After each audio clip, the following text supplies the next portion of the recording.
Sir, ప్రస్తుతం ఆంధ్రప్రదేశ్ రాష్ట్రంలో జరుగుతున్న పరిస్థితులకు సంబంధించి చూసుకుంటే రీసెంట్ గా విజయవాడ వేదికగా జరిగినటువంటి డాక్టర్ బిఆర్ అంబేద్కర్ స్మృతివనంకు సంబంధించి వైఎస్ జగన్మోహన్ రెడ్డి పేరుని తీసేయటం, అర్ధరాత్రి కొంతమంది అల్లరి మూకలు అక్కడ ఉన్నటువంటి పవర్ కట్ చేయడం కావచ్చు, సెక్యూరిటీని బయటికి పంపించడం కావచ్చు, ఈవెన్ సిపి కాల్ చేసినా కూడా అడ్రస్ చేయనటువంటి పరిస్థితి.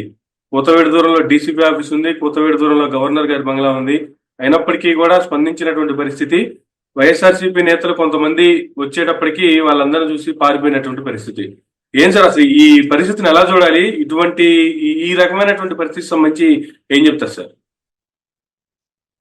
ఇది చాలా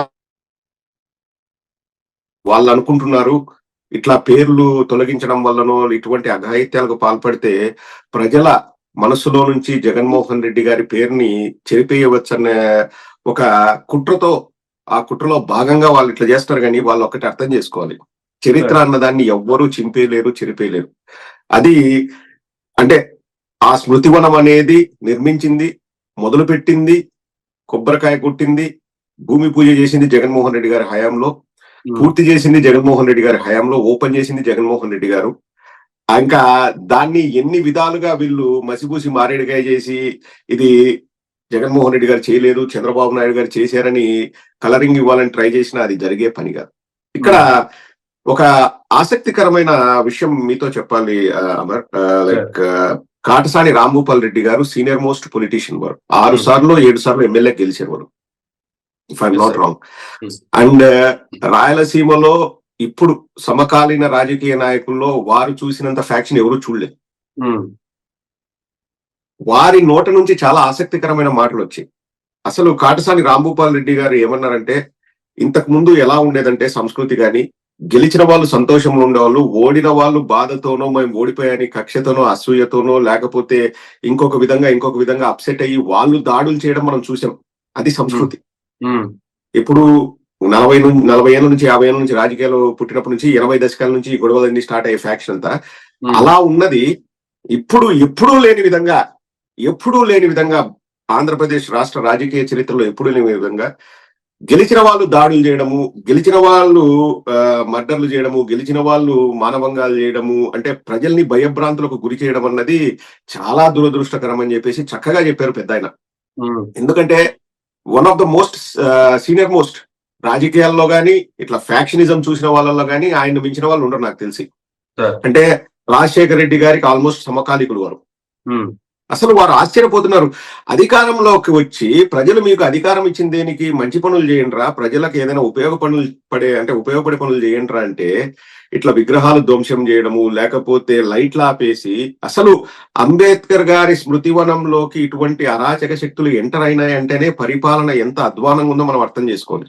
ఎంతో పవిత్రమైన పుణ్యక్షేత్రం లాంటిది అంబేద్కర్ గారి స్మృతివనం విజయవాడలో, నగర నడి బొడ్డులో ఉంది. మీరన్నట్లు డీజీపీ ఆఫీస్ గాని, గవర్నర్ బంగ్లా గాని అన్ని పక్కనే ఉన్నాయి. అటువంటి చోట అంబేద్కర్ గారి లాంటి మహనీయులకే రక్షణ లేదు, వారి విగ్రహాలకే రక్షణ లేదు, ఆ స్మృతివనానికే రక్షణ లేదు అంటే ఇంకా సామాన్యుడికి రక్షణ ఎక్కడి నుంచి వస్తుందన్నారు? ఏ విధంగా రక్షణ వస్తుంది? పిట్టల్లా రాలిపోతున్నారు ప్రజలు. అసలు ప్రతిరోజు ఉదయం లేవగానే ఎక్కడో ఒక చోట ఒక మర్డర్ గాని, ఒక మానభంగం గాని. మానభంగాలు ఎంత తీవ్ర రూపం దాల్చాయంటే 6 నెలల చిన్నారి నుంచి 60 ఏండ్ల పెద్దవారి వరకు ప్రతి ఒక్కరికి ఈ భయం ఉంది, ఈ బాధ ఉంది. ఎవడో ఒకడు వచ్చేసి రేప్ చేస్తాడు, ఎవడో ఒకడు వచ్చేసి రేప్ చేసి చంపేసి అసలు శవం కూడా దొరకకుండా చేస్తారన్న భయం పట్టుకుందంటే మనం ఊహించవచ్చు ఎంత చీకటి రాజ్యమేలుతుందో మన ఆంధ్రప్రదేశ్ లో అన్నది. ఇది చాలా దురదృష్టకర పరిణామం. అంటే ఇప్పుడు నేను వైఎస్ఆర్ కాంగ్రెస్ పార్టీనో లేకపోతే ఇంకొక టీడీపీ అట్లా కాదు. ఇప్పుడు రాజకీయంగా మనం విభేదిస్తాము, అవతల వాళ్ళు చేసే పనిని మనం తూర్పారపడతాం, తప్పుపడతాం, విమర్శిస్తాం, విమర్శనాస్త్రాలను సంధిస్తాం, అది కొంతవరకే. కానీ భౌతిక దాడులకు పాల్పడము, ఆస్తులు నష్టం చేయడము, ఆస్తుల్ని ధ్వంసం చేయడము, ప్రజల్ని భయభ్రాంతులకు గురి చేయడము, ఇవన్నీ కూడా చాలా చాలా దురదృష్టకర పరిణామాలు.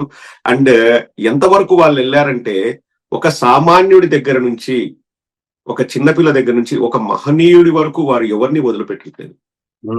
ఎంత దురదృష్టకరం అంటే ఇది సమాజానికి సిగ్గుచేటు. ఇది ఏ జగన్మోహన్ రెడ్డి గారికో ఇంకొక రాజకీయ నాయకుడికో అవమానం కాదు, సమాజానికి సిగ్గుచేటు. అండ్ సమాజంలో జరగకూడని పనులు జరుగుతున్నాయి ఆంధ్ర రాష్ట్రంలో. వీటన్నిటి నుంచి ప్రజలు తొందరలోనే గుణపాఠాలు నేర్చుకుంటారు, వారికి తగిన బుద్ధి చెప్తారని నేను ఆశిస్తున్నాను.